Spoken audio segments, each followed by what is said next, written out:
আসসালামু আলাইকুম। শখ থেকে আমি মাহফুজা আফরোজ সবাইকে স্বাগত জানাচ্ছি। আজকে হাজির হয়েছি মজার একটা এগ পটেটো বান রেসিপি নিয়ে। কোনো রকমের বেকিংয়ের ঝামেলা ছাড়াই তেলে ভেজে কিভাবে এই বানটা বানিয়ে নেওয়া যায় সেই রেসিপিটাই দেখার জন্য। ভিতরটা পুরে ঠাসা থাকে, খেতে কিন্তু অসম্ভব মজাদার হয়। এগুলো তৈরি করাও বেশ সহজ। চলুন দেখে নিই পুরো রেসিপিটা। বান বানানোর জন্য প্রথমে আমি ডোটাকে রেডি করে নিব। সেজন্য এখানে আমি 1.5 কাপ ময়দা নিয়ে নিলাম। 2 টেবিল চামচ দিয়ে দিচ্ছি গুঁড়ো দুধ। ইস্ট দিয়ে দিব আমি 1.5 চা চামচ। আপনাদের সুবিধার্থে ডেসক্রিপশন বক্সে পুরো রেসিপিটার উপকরণগুলো আবারও লিখে দিব। এখানে আমি 1/4 চা চামচ লবণ দিয়ে দিলাম। চিনি দিয়ে দিচ্ছি আমি 1.5 টেবিল চামচ। শুকনো উপকরণগুলো এখন আমি ভালোভাবে মিশিয়ে নিব। আর এখানে একটা ডিমের কুসুম দিয়ে দিব। কুসুমটা আমার দেয়া হয়ে গিয়েছে। এখন আমি নর্মাল তাপমাত্রার অল্প অল্প পানি দিয়ে ডোটাকে রেডি করে নেব। আর সেই জন্যই এখানে কতটা পানি লাগছে সেটা আমি বলে দিচ্ছি না।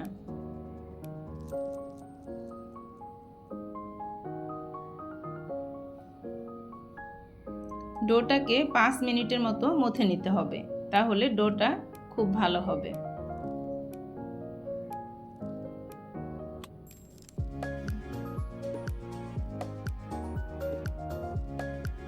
ডোটা প্রায় মথে নেওয়া হয়ে গিয়েছে। এখন আমি এখানে 1 টেবিল চামচ সয়াবিন তেল দিয়ে দিব।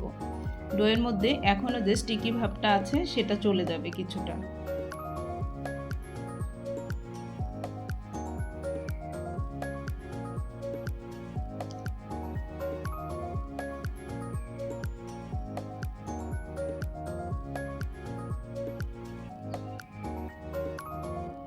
ডোটা আমার রেডি হয়ে গিয়েছে। এখন আমি ডোটাকে ঢেকে গরম জায়গায় রেখে দিব 1 ঘন্টার জন্য।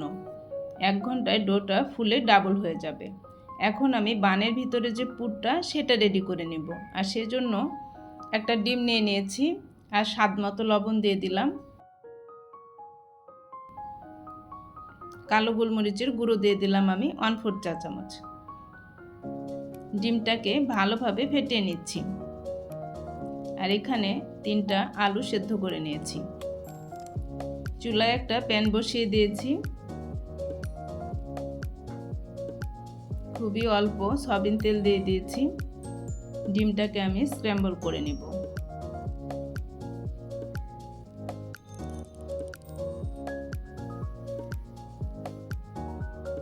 আপনারা যারা আমার চ্যানেলটি এখনও সাবস্ক্রাইব করেন না, প্লিজ আমার চ্যানেলটিকে সাবস্ক্রাইব করে আমার পাশে থাকবেন।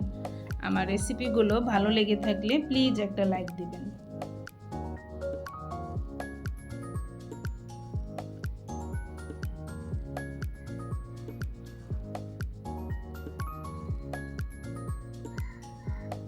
ডিমটা আমার স্ক্র্যাম্বল করা হয়ে গিয়েছে। এখন আমি আলুগুলোকে ছিলে নিয়েছি। গ্রেটারে বড় ছিদ্র দিয়ে গ্রেট করে নিচ্ছি।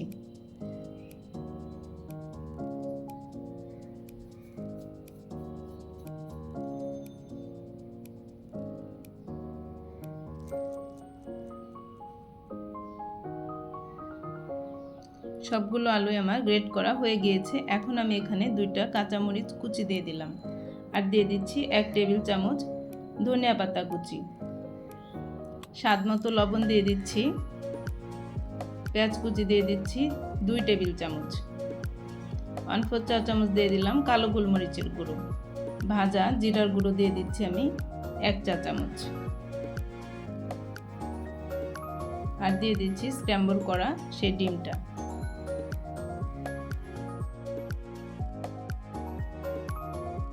এখানে 4টা ভাজা শুকনো মরিচ ভালোভাবে গুঁড়ো করে দিয়ে দিচ্ছি।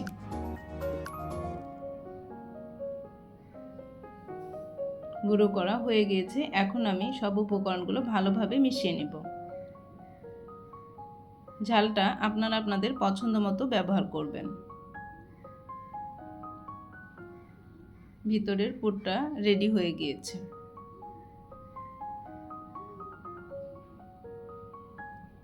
ডোটা দেখেন ফুলে ডাবল হয়ে গিয়েছে। বাতাসটাকে আমি ভালোভাবে বের করে দিচ্ছি। বাতাসটাকে ভালোভাবে বের করে ডোটাকে আরও 1 মিনিটের মতো ভালোভাবে মথে নিব। ভালোভাবে মথে নেওয়া হয়ে গিয়েছে। এখন আমি ডোটাকে লম্বা করে নিচ্ছি, কেটে ভাগ করে নিব।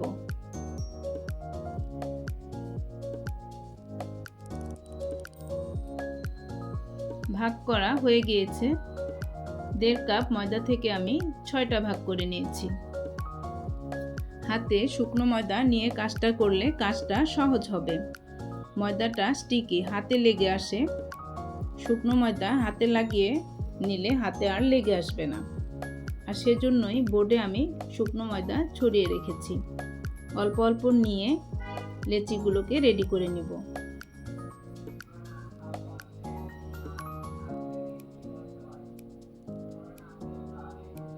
সবগুলো লেচি আমার রেডি করা হয়ে গিয়েছে।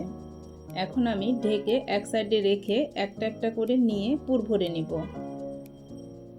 পুর ভরার জন্য আমি আগে থেকেই বোর্ডে শুকনো ময়দা ছড়িয়ে রেখেছি। লেচিটাকে হাত দিয়ে চেপে চেপে বড় করে নিচ্ছি। এখন আমি পুর দিয়ে দিব। পুরটা আমি এখানে বেশি ব্যবহার করব। এখানে পুর বেশি দিলে বেশি মজা লাগবে। এখন আমি চারিদিক থেকে টেনে মুখটাকে সিল করে দিব।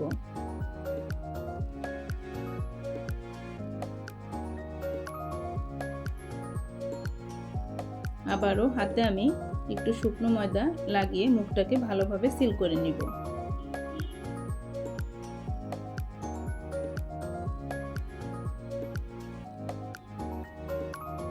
সিল করা হয়ে গিয়েছে। এখন আমি আবারও হাত দিয়ে চেপে চেপে লেচিটাকে বড় করে নিচ্ছি।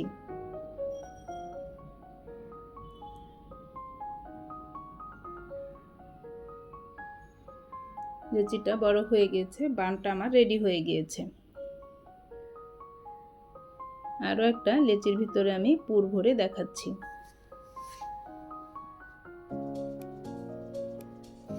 আপনারা স্ক্রিনে দেখে নিশ্চয়ই বুঝে নিতে পারছেন আমি কাজটা কিভাবে করছি।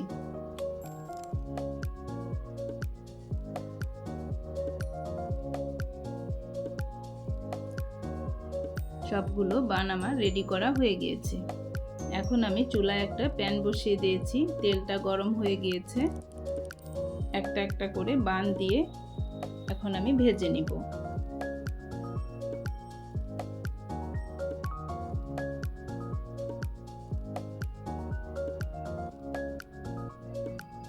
আশা করি আজকের রেসিপি আপনাদের অনেক ভালো লাগবে। আর ভালো লাগলে অবশ্যই কমেন্ট করবেন। আপনাদের কমেন্ট আমাকে অনেক উৎসাহ দেয়।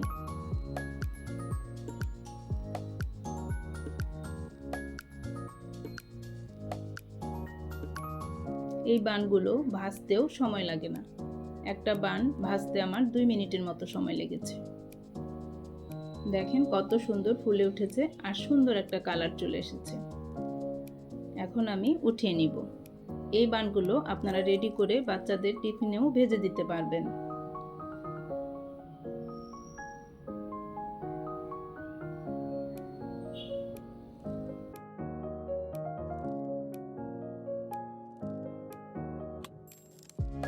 সবগুলো আমার ভেজে নেওয়া হয়ে গিয়েছে। এখন শুধু খাওয়ার পালা।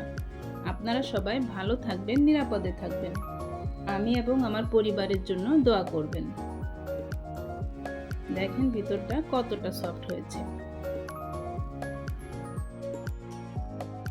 আজ এখানেই শেষ করছি। আবারও নতুন কোনো রেসিপি নিয়ে আপনাদের মাঝে হাজির হয়ে যাব ইনশাআল্লাহ।